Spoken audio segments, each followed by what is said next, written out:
In this video, we discuss the idea that vagus nerve stimulation can improve cancer outcomes. As always, these ideas are discussed in more depth in the book Cancer Self-Defense 101, Quick Tips to Help You Survive. All citations for studies quoted in this video can be found in the book's bibliography at cancerselfdefense101.com. This video is intended as information, not medical advice. It is not intended to treat, diagnose, or cure any disease. Any medical advice should come from an appropriately credentialed medical professional familiar with your unique circumstances.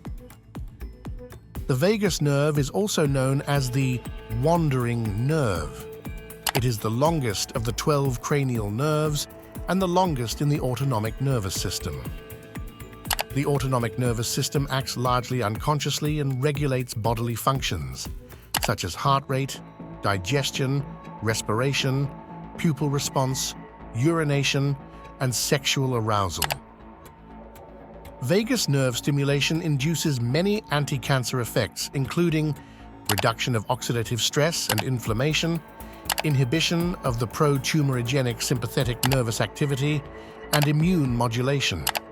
Because the vagus nerve is so long, several types of surgery, in particular peptic ulcer surgery, have historically severed it as a matter of course in a process called a vagotomy. People who have had a vagotomy uniformly have higher cancer incidence than similar groups who have intact vagus nerves. In a population-based study out of Sweden, vagotomy was found to increase the likelihood of lung cancer by 41%. Similar results have been found in animal trials. A 2018 meta-analysis of 12 studies found a strong correlation with vagus nerve activity as measured by heart rate variability, HRV, and cancer survival outcomes. These results have been supported by more recent studies. The effect of high vagus nerve function versus low vagus nerve function on survival outcomes was examined in 651 cancer patients with a variety of cancers. After 18.7 weeks, 25% of the low vagus nerve function group had deceased, while it took 78.9 weeks for the high vagus function group. In another study of cancer patients with brain metastases, high vagus nerve activity was associated with an 8.1-month median survival, while low vagus nerve activity was associated with 1.8 months. There have been few prospective trials examining the effect of vagus nerve stimulation on cancer outcomes, but the ones that have been done are encouraging. One matched controlled study examined the effects of HRV biofeedback, a way to improve vagus nerve activity in 3 colon cancer patients. The group that received HRV biofeedback showed a significantly greater decrease in a cancer blood marker, CEA, than their matched controls. Another trial examined the effects of vagus nerve stimulation, VNS, in 4 non-small cell lung cancer patients receiving radiation and chemotherapy compared to a 3-person sham stimulation group. The VNS group had greater improvements in virtually every parameter of immune activity measured, as well as greater lymphocyte infiltration into their tumors. Tumor shrinkage did not vary significantly between the 2 groups.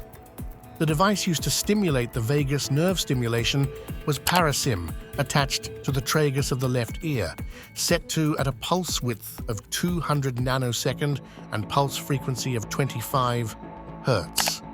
It was used for 2 30-minute sessions a day. The stimulation device must be attached to the left ear, not the right.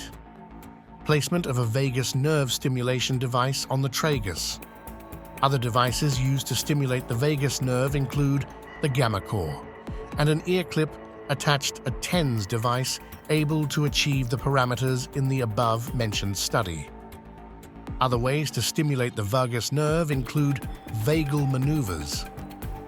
These are actions designed to affect the parasympathetic nervous system and the vagus nerve by extension.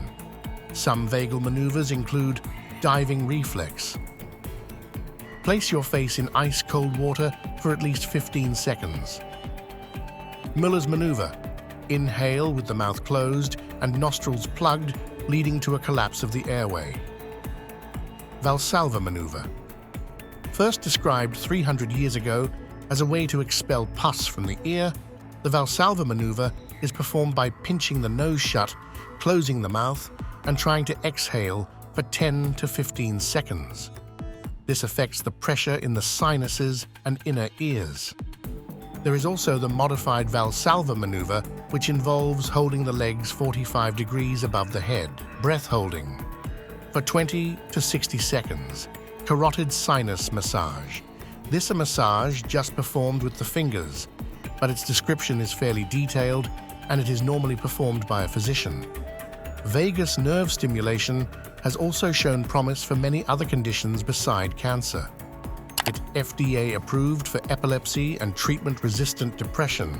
It also shows promise for cardiovascular conditions such as heart attack and stroke. For more information, please see Cancer Self-Defense 101. Quick tips to help you survive.